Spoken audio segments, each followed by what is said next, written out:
Toda banda tem seus altos e baixos, e às vezes isso não está relacionado só à música, mas à forma como cada membro vai se desenvolvendo pessoalmente e artisticamente. Assim como todo relacionamento, para a parada durar, tem que rolar um equilíbrio das coisas. Ninguém é imune às fases difíceis, o rolê é lidar quando elas chegam. Uma banda que durante um tempo quase acabou e que agora tá aí na fase nova é o The Strokes. A banda teve um início meteórico, premiado com um contrato com a RCA Records, mas ao longo do tempo esse contrato foi se tornando um fardo para a banda, que não conseguia mais se encontrar nos trabalhos que iam lançando. Junto disso, o clima entre os caras foi se desgastando e chegou uma época onde o Julian Casablancas disse não sentir mais nada quando cantava as músicas dos Strokes. Esse clima estranho durou a última década inteira e até que em 2020 a banda voltou a lançar um álbum depois de 7 anos. Mesmo com o lançamento um pouco ofuscado pela pandemia, muita gente viu o disco como um recomeço da banda. Assim como o MGMT fez com Little Dark Age de 2018, o The Strokes trouxe o The New Abnormal não só uma fase nova para o som da banda, mas também uma nova perspectiva sobre o que eles ainda são capazes de fazer.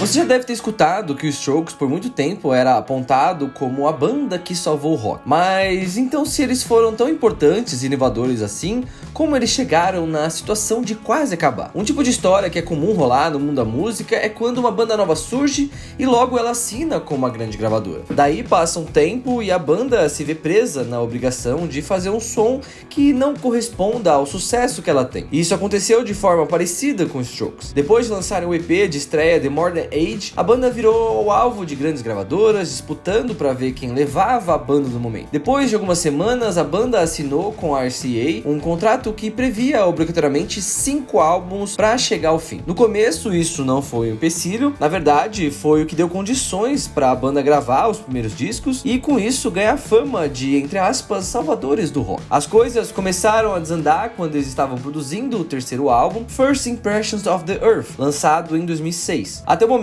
eles tinham lançado 2 melhores álbuns dos anos 2000, Is This It e Room on Fire, trabalhos que apontavam para um futuro muito promissor de colocar o rock alternativo em destaque no mainstream, como rolou com bandas como Nirvana e o Weezer alguns anos antes. Para muita gente é até difícil escolher qual dos 2 primeiros álbuns é melhor, mas é inegável que ambos os trabalhos seguem uma mesma linha, quase uma coisa só, como se Room on Fire fosse uma afirmação de que sim, a banda do momento era isso tudo mesmo. Ao mesmo tempo que eles foram credenciados por se afirmarem, isso gerou a necessidade de, no terceiro álbum, a banda buscar uma evolução para aquele som. E aí que começou grande parte da insatisfação geral com a banda. Quando eles surgiram, uma das paradas que chamavam a atenção para o estilo próprio da banda era como eles conseguiam mesclar timbres mais crus do rock alternativo com composições pop que estavam mais para divertidas do que para complexas. Assim, eles não só tiveram um grande respaldo no meio do rock, mas também uma boa recepção no cenário alternativo, que na época estava mais ligado à ascensão da música eletrônica no mainstream, através da cena do trip hop e da house music francesa. Ou seja, de um lado e de outro, o The Strokes era a banda de rock ideal para o momento. Conseguia ter uma boa recepção em diferentes espaços, sem nem fundo em experimentações específicas para que essa identificação rolasse. Porém, sabe aquele papo de ter que fazer um som que corresponda ao sucesso? Então, isso mexeu com a banda na hora de fazer o terceiro álbum. Agora eles eram uma das maiores bandas do mundo e não mais uma novidade. Eles sentiram que deveria abraçar um som mais impactante em termos de arranjo e produção, deixando de lado aquela pegada mais caseira e tímida dos primeiros discos. Para isso, o Albert Hammond Jr. teve a ideia de apresentar ao resto da banda ao produtor David Kane, que já tinha ganhado o Grammy e recentemente tinha trabalhado com Paul McCartney e Stevie Nicks. Esse encontro deu uma dimensão à banda de como eles poderiam encontrar um rock mais comercial, partindo daquilo que eles fizeram nos 2 primeiros discos. Depois de algumas sessões, eles resolveram não gravar mais com Gordon Raphael, o produtor que trabalhou com eles nos primeiros discos, e fizeram o disco com o David Kane mesmo. O resultado foi um disco mais pesado, com momentos que lembram um pouco do hard rock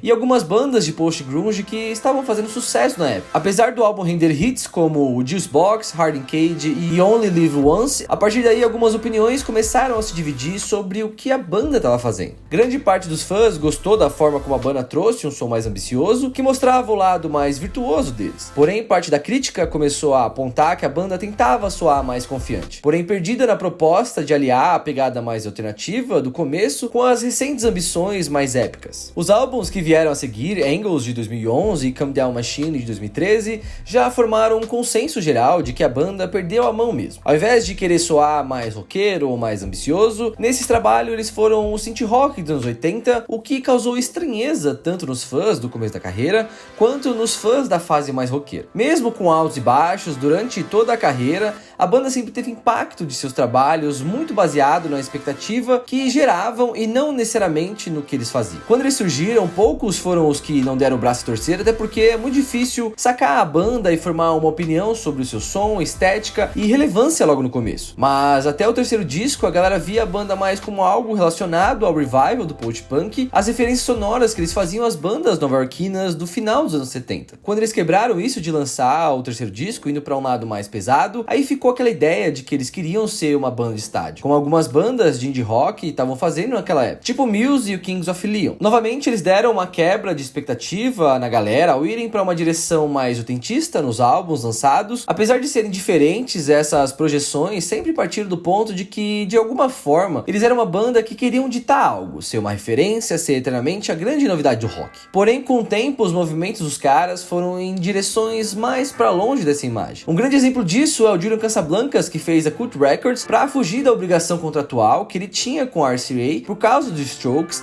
e daí ele desenvolveu sua carreira solo e depois o The Voids. A mesma coisa com Albert Hammond Jr., que também deu início à sua carreira solo na metade dos anos 2000. A banda sempre soube da pressão em cima deles, mas isso só os fazia ir na direção oposta aos que propunham. Quando eles ainda eram a grande novidade, prestes a lançar o segundo disco, a gravadora sugeriu que eles gravassem com o Nigel Godrich, produtor que acompanhou o Radiohead na transição de banda de um nome do Britpop para uma das mais importantes da música alternativa. A intenção da gravadora era potencializar o lado mais sério dos Strokes para que eles fossem o nome do rock mais fora da caixinha. Mas a banda sempre mostrou nas músicas, entrevistas e aparições que eles eram uma banda de fãs de rock com um som bem guitar pop mesmo, e com questões mais corriqueiras da vida jovem adulta. Por terem muita influência de post-punk e rock alternativo, é normal a pegada mais blasé que irrita muita gente. Mas os caras nunca se levaram tanto a sério como, por exemplo, o Radiohead faz ou o The Smiths fazia. Com The Strokes sabendo mais ou menos o que queria e com um produtor que soube unir um lado mais alternativo e rock da banda, o resultado foi um disco com músicas que, assim como a capa e a junção de cores sonoras, com os traços crus das guitarras, mas com as cores dos sintetizadores autentistas. Completando o som celebrativo do álbum, as letras falam muito de passagem de tempo, de expectativas frustradas e também da importância de estar junto. Enquanto Bad Decisions é uma música que resgata o som dos primeiros discos, outras como Brooklyn Bridge, To Chorus e At The Door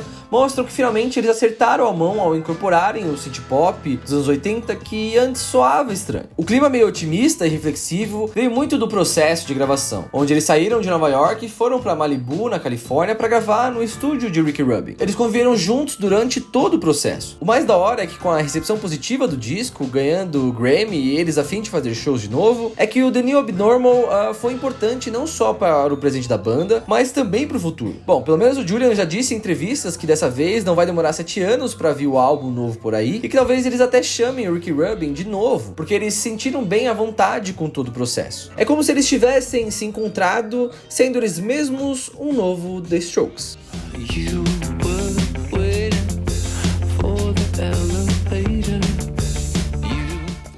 Pra gente continuar seguindo com o projeto, você pode apoiar e ajudar o Minuto Indie com a sua própria contribuição. A chave Pix do canal é minutoindie@gmail.com, mas só se você puder e quiser. E muito obrigado por assistir o vídeo até aqui.